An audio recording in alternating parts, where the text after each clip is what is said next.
Hello, my dear students of class 11th. I welcome you in my online video tutorials. And as you know that we have been discussing chapters in reverse sequence. So first we have discussed simple harmonic motion and waves, and then we discussed kinetic theory of gases. And here I am with the unit thermodynamics. Let us first have a quick look over topics in the syllabus for 2021. So in thermodynamics we are having thermal equilibrium, definition of temperature, zeroth law of thermodynamics, heat work and internal energy, first law of thermodynamics, isothermal process, adiabatic process, second law of thermodynamics, and reversible and irreversible process. So these are the topics which are mentioned in the latest syllabus released by CBSE, and I will be discussing few topics extra also which are required for understanding of the chapter. So let us start with thermal equilibrium. What is thermal equilibrium? As we know that heat always flow from a body which is at higher temperature to a body at lower temperature. This process continues till the temperature of both the bodies become equal, and at this equal temperature, common temperature is achieved by both bodies whose and value of that common temperature lies between higher and lower temperature. At this state there is no net flow of heat between two bodies, and that situation is known as thermal equilibrium. So as shown in diagram, when your Ta is greater than Tb, heat will flow from Ta to A body to B body. This is A body, this is B body. When their temperature will become equal, let us say Tc, then value of Tc is between Ta and Tb, and at this the amount of heat flows from body A to B is equal to amount of heat flows from body B to A, and there is no net flow. So this flow will cancel out each other and the body is said to be in thermal equilibrium. There is no net flow. Second, we are going to use temperature again and again. So we need to define temperature. We already know that temperature is defined as degree of hotness or coldness, but in thermodynamics we need to define temperature properly. So the physical quantity that determines whether or not a given system A is in thermal equilibrium with another system B is called temperature. तो temperature से ही हमें ये पता चलता है कि एक system दूसरे सिस्टम के साथ थर्मल इक्विलिब्रियम में है या नहीं। जैसे भी आपने ऊपर देखा कि ये जो ए और बी बॉडी हैं ये इक्विलिब्रियम में तभी आएंगे जब दोनों का टेम्परेचर सेम हो जाएगा, when this temperature is equal to this temperature. So temperature is the only parameter which determines whether the bodies are in thermal equilibrium or not. There is one more definition of temperature, and that is there exists a scalar quantity. Temperature is a scalar quantity. There exists a scalar quantity called temperature, which is a property of all thermodynamic systems. कोई भी thermodynamic system है हमारा, उसका temperature तो होगा ही होगा. Such that equality of temperatures is the only condition. Equality of temperature is the only condition for system to be in equilibrium. System के equilibrium में होने के लिए टेम्परेचर का सेम होना ही ओनली सिंगल कंडीशन है. What is zeroth law of thermodynamics, और इसको जीरोथ लॉ क्यों कहते हैं हम? क्योंकि फर्स्ट लॉ ऑफ थर्मोडायनेमिक्स तो हमें पता है बहुत पहले डिस्कवर हो गया था in 1854 that energy can neither be created nor be destroyed, it can change its forms from one form to another. But जो जीरोथ लॉ है वो हमारा एक लॉजिकल एक्सप्लेनेशन के लिए ज़रूरी था फर्स्ट और सेकंड लॉ के साथ, बट क्योंकि फर्स्ट और सेकंड लॉ पहले आ गए थे और ये बाद में आया, लेकिन इसकी इम्पोर्टेंस उनसे पहले है. तो इसलिए इसको 0 नंबर दे दिया गया, तो that is known as zeroth law. हमने फर्स्ट और सेकंड को चेंज नहीं किया, it is known as zeroth law of thermodynamics. According to zeroth law of thermodynamics, when two systems say, इधर टू लगा देते हैं, when two systems say A and B are in thermal equilibrium with a third system C separately, A और B आपस में contact में नहीं है, then A and B are also in thermal equilibrium with each other। मतलब समझो, जैसे अभी आपका बॉडी ए बॉडी सी के साथ थर्मल इक्विलिब्रियम में है और बॉडी बी बॉडी सी के साथ थर्मल इक्विलिब्रियम में है, तो इसके लिए मैंडेटरी है ना कि टी सी का टेम्परेचर जो है वो इक्वल होगा टी ए के टेम्परेचर के, और ऐसे ही टी सी का टेम्परेचर इक्वल होगा टी बी के टेम्परेचर के। तो अगर A is equal to C है और C is equal to B है, तो मतलब कि आपका T A equal to T B है, यानी कि ये दोनों भी थर्मल इक्विलिब्रियम में हैं, चाहे इनके बीच में डायरेक्ट कॉन्टैक्ट नहीं है। इसे हम बोलते हैं जीरोथ लॉ ऑफ थर्मोडायनेमिक्स। तो ये जो एडियाबैटिक वॉल हमने बीच में यूज़ किया है, एडियाबैटिक वॉल का मतलब होता है नॉन कंडक्टिंग वॉल, ठीक है। और जो ये वाली वॉल हमने यूज़ किया है यहाँ पे, इसका मतलब होता है कंडक्टिंग वॉल, जिसको हम, ये वर्ड लिखा हुआ है डायाथर्मिक, जिसको हम डायाथर्मिक वॉल भी कहते हैं। डायाथर्मिक मतलब कंडक्टिंग वॉल। ओके, आगे बढ़ते हैं। Next is heat, internal energy and work. तो हीट क्या है? We may define heat as form of energy in transit from hot to cold. तो हीट एक फॉर्म ऑफ एनर्जी है जो आपकी हॉट से कोल्ड की तरफ मूव करती है। दूसरे नंबर पे हमारे पास है इंटरनल एनर्जी। इंटरनल एनर्जी हमारे को पता है कि कोई भी जो सिस्टम है हमारा, वो लार्ज नंबर ऑफ मॉलिक्यूल्स से बना है, और जो लार्ज नंबर ऑफ मॉलिक्यूल से सिस्टम बना है उसके मॉलिक्यूल्स के पास दो तरीके से एनर्जी हो सकती है, एक kinetic energy due to their motion और एक potential energy due to their configuration. हमारी जो इंटरनल एनर्जी होती है वो इन दोनों का सम होती है, इन दोनों को ऐड कर दो तो हमारे को टोटल एनर्जी सिस्टम की मिल जाती है, इंटरनल एनर्जी।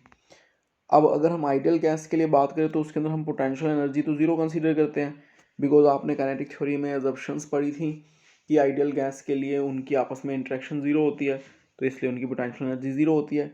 लेकिन अगर हम रियल गैस की बात करें जो हमारी एक्चुअल में एग्जिस्ट करती हैं, तो both you internal energy kinetic and internal energy potential are responsible for making total energy of system. There are few more points which are very important discussing about internal energy, and these points are: internal energy of a system is macroscopic state variable। Macroscopic का मतलब होता है जो हमारा quantity पे depend करे, उसे macroscopic बोलते हैं।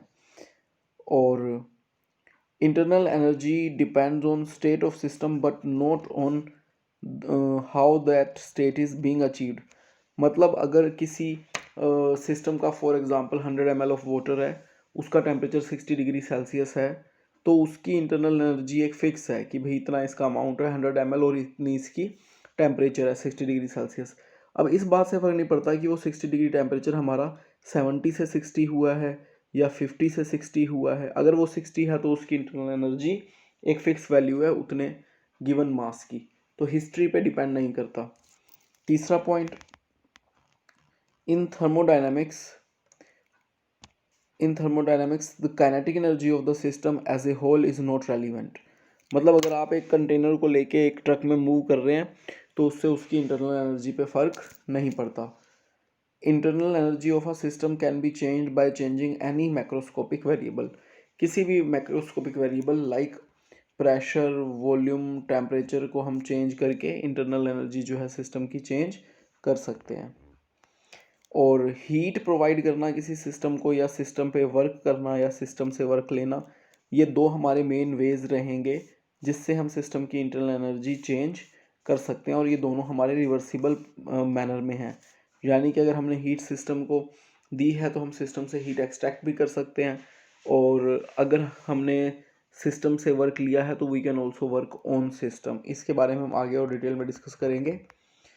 तो अभी हम 4 बेसिक प्रोसेस डिफाइन कर दे। पहले थर्मोडायनेमिक्स में आपके पास सिर्फ 4 ही तरह के प्रोसेस हैं, जिनमें से सबसे पहले है आपके पास आइसोथर्मल प्रोसेस। आइसोथर्मल प्रोसेस वो प्रोसेस होता है जिसमें टेम्परेचर कांस्टेंट रहता है। और फिर है हमारे पास एडियाबैटिक। एडियाबैटिक प्रोसेस वो होता है जिसमें हमारा एक्सचेंज ऑफ हीट ज़ीरो होता है। यहीं से एडियाबैटिक वॉल्स आई हैं जो नॉन कंडक्टिंग वॉल्स होती हैं। फिर आइसोबारिक आया है। आइसोबारिक का मतलब ये है कि जो प्रेशर है वो कांस्टेंट रहता है, प्रेशर चेंज नहीं होता। बार में प्रेशर मेजर करते हैं हम। आइसोकोरिक जो होता है वो मतलब हमारा वॉल्यूम कांस्टेंट होता है। There are few conditions which are also there on isothermal and adiabatic changes. वो कंडीशंस क्या हैं हमारे पास? वो कंडीशन है हमारे पास, सबसे पहले आइसोथर्मल के लिए pressure into volume is constant. Pressure और वॉल्यूम की जो प्रोडक्ट है वो हमारी कांस्टेंट होती है आइसोथर्मल चेंज के लिए। और एडियाबैटिक चेंज के लिए अगर हम देखें तो हमारे पास ये फार्मूला है कि pressure into volume raise to power gamma is equal to constant. आपको याद होगा गामा मैंने आपको डिफाइन किया था जब हमने काइनेटिक थ्योरी पढ़ी थी।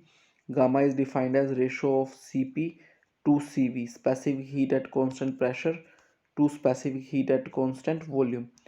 जो हमने इसकी value monoatomic, diatomic और ट्राई एटोमिक, लिनियर और नॉन लिनियर मॉलिक्यूल के लिए कैलकुलेट की थी। You can refer to the videos which are mentioned as lecture 9 in the same YouTube channel, in the same playlist for class 11. You can search for them.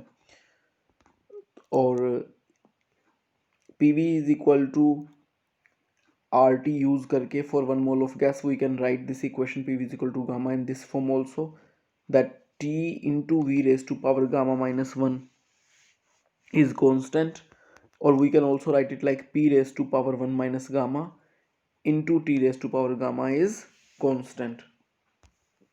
तो इसका मतलब क्या है? इसका मतलब जैसे P V is equal to gamma constant है, तो इसका मतलब है कि हम इस इक्वेशन को कैसे यूज़ कर सकते हैं, मैं आपको बताता हूँ। P V is equal to gamma constant का मतलब है कि P V raised power gamma is equal to constant का मतलब है कि आप इसे ऐसे यूज़ कर सकते हैं कि P one V one raised to power gamma is equal to P two V two raised to power gamma. तो किसी न्यूमेरिकल में अगर इन चारों में से आपको 3 वैल्यूज़ पता हैं, P one V one gamma तो कांस्टेंट है ही, और पी वन वी वन और पी टू देन यू और गामा आपको ऑलरेडी गिवन है, तो आप वी टू फाइंड आउट कर सकते हैं कितना है। तो इस तरीके से आप लोग न्यूमेरिकल सोल्व कर सकते हैं। सेम मैनर में जैसे आपके पास इक्वेशन है कि टी वी की power gamma minus one constant, तो टी वी की power gamma minus one constant का मतलब है T one V one gamma minus one is equal to T two V two gamma minus one. तो similarly जैसे अभी आपने ऊपर सोल्व किया, अगर आपको गामा पता है और आपको टी वन और वी वन पता है और टी टू पता है, तो you can find out V two. तो कहने का मतलब ये है कि अगर आपको गामा पता है और ये P one V one P two V two या फिर T one V one T two V two, इन चारों में से कोई भी 3 वेरिएबल अगर आपको गिवन है, तो आप चौथा वेरिएबल फाइंड आउट कर सकते हैं। हो सकता है आपको इसमें से वी टू गिवन हो और पी वन निकालना हो, तो इन चार में से वो कोई भी कॉम्बिनेशन हो सकता है। सिमिलरली हम पी की पावर वन माइनस गामा और टी की पावर गामा, पी की पावर वन माइनस गामा और टी की पावर गामा, इस रिलेशन को भी यूज़ कर सकते हैं। कैसे? P one T one is equal to P two one minus gamma T two gamma. तो इस तरीके से आप इस इक्वेशन को अप्लाई करके न्यूमेरिकल्स सोल्व कर सकते हैं। छोटे छोटे न्यूमेरिकल्स हैं जो इन इक्वेशन से सोल्व हो जाएंगे फॉर एडियाबैटिक चेंज, इस बात का आप ध्यान दें। अच्छा, अगला इंपॉर्टेंट पॉइंट क्या है कि अगर हम एक ना इंडिकेटर डायग्राम हम बनाते हैं, जिससे हम एक ग्राफ कहते हैं जो हम प्रेशर और वॉल्यूम के बीच में बनाते हैं, इसको हम इंडिकेटर डायग्राम भी कहते हैं। There is a graph between pressure and volume. तो एडियाबैटिक चेंज के लिए जो ग्राफ होता है वो आपका मोर स्टीपर होता है कंपेयरिंग टू आइसोथर्मल चेंज के लिए। तो जैसे ये जो ब्लू वाला है ये आपका आइसोथर्मल चेंज के लिए है ग्राफ पीवी का, इसका स्लोप कम है। लेकिन जो रेड वाला ग्राफ हमने बनाया है ये हमारा एडियाबैटिक चेंज के लिए है। एंड यू कैन सी कि एडियाबैटिक चेंज के लिए जो ग्राफ है इट इज़ मोर स्टीपर, इसका स्लोप ज़्यादा होता है कंपेयरिंग टू आइसोथर्मल के लिए जो ग्राफ हमने बनाया है। ठीक है, तो ये पॉइंट आप नोट रखें, ये बहुत इंपॉर्टेंट है। मैं आपको थोड़ा सा यहाँ पे बता भी देता हूँ कि आपका आइसोथर्मल के लिए जो स्लोप होता है वो एडियाबैटिक के मुकाबले गामा टाइम्स कम होता है। आपका जो आइसोथर्मल के लिए स्लोप है, for isothermal slope of graph जो है dp बाय dv से हम उसे रिप्रेजेंट करते हैं, that is equal to minus p by v if you will differentiate pv is constant. और एडियाबैटिक के लिए अगर आप निकालें तो फॉर एडियाबैटिक, क्योंकि पीवी की पावर गामा कांस्टेंट होती है, तो ये आपका आ जाएगा slope minus gamma times P by V. तो एडियाबैटिक का जो स्लोप है वो आइसोथर्मल से गामा टाइम्स ज़्यादा होता है। ठीक है, इसके बाद हम आगे बात करते हैं work done in an isothermal expansion. तो ये बड़ा सिंपल सा छोटा सा एक डेरिवेशन है जो कि बहुत इंपॉर्टेंट है, very very important derivation, and it is also the last topic for this video. तो आइसोथर्मल एक्सपेंशन में हम वर्क डन कैलकुलेट करेंगे तो हमें पता है work done pressure into volume होता है। प्रेशर आपका फोर्स अपॉन एरिया होता है और वॉल्यूम आपका एरिया इनटू में डिस्टेंस होता है। तो एरिया से अगर हम एरिया काट दें तो फोर्स इनटू में डिस्टेंस तो वर्क होता है, तो प्रेशर इनटू में वॉल्यूम भी वर्क होता है। अगर हम स्मॉल अमाउंट ऑफ वर्क की बात करें डी की, तो हमारे पास प्रेशर इनटू में small amount of volume D आ गया, तो हम डी को एरिया इंटू डी भी लिख सकते हैं। अगर हमारा ये एरिया है कंटेनर का और ये एक्स चेंज इन वो है डिस्प्लेसमेंट ऑफ पिस्टन, तो चेंज इन वॉल्यूम डी है वो एरिया इंटू डी भी होगा। तो अभी हम वर्क डन की तरफ फोकस करें तो V1 से V2 वॉल्यूम चेंज होने पे P प्रेशर पे जो वर्क होएगा W इंटीग्रेट कर देंगे हम P dV, और हम यहाँ पे P की वैल्यू पुट करेंगे RT बाई V। तो RT बाई V वैल्यू जो हम इसमें पुट करेंगे P में, P की जगह, तो हमारे पास आ जाएगा integration RT by V dV। तो RT तो कांस्टेंट है, बाहर आ गया इंटीग्रेशन से, और 1/v का जो इंटीग्रेशन है वो होता है log v। नेचुरल लॉग इसको बोलते हैं जिसका बेस ई होता है इंटीग्रेशन में, upper limit minus lower limit. और लोगैथम में एक फार्मूला है, आपको पता होगा कि log a minus log b is equal to log of a divide by b। अगर आपको इधर कुछ डाउट है तो please refer to in same playlist, refer to lecture 0 which is mathematical tools. तो मैथमेटिकल टूल्स वाले आप अगर उसमें जाएंगे वीडियो में, सेम प्लेलिस्ट में जहां आप ये वीडियो देख रहे हैं, तो उसमें आपको लोगैरिथम के फॉर्मूलों की समझा रखी है कि क्यों log a minus log b a by B होगा और log a plus log b जो है आपका log a इंटू बी होगा। तो इस तरीके से आपके पास ये आ गया W is equal to R T log base E V2 divide by V1। अगर हम 2.303 से मल्टीप्लाई करें तो जो बेस ई है ये बेस 10 में कन्वर्ट हो जाता है।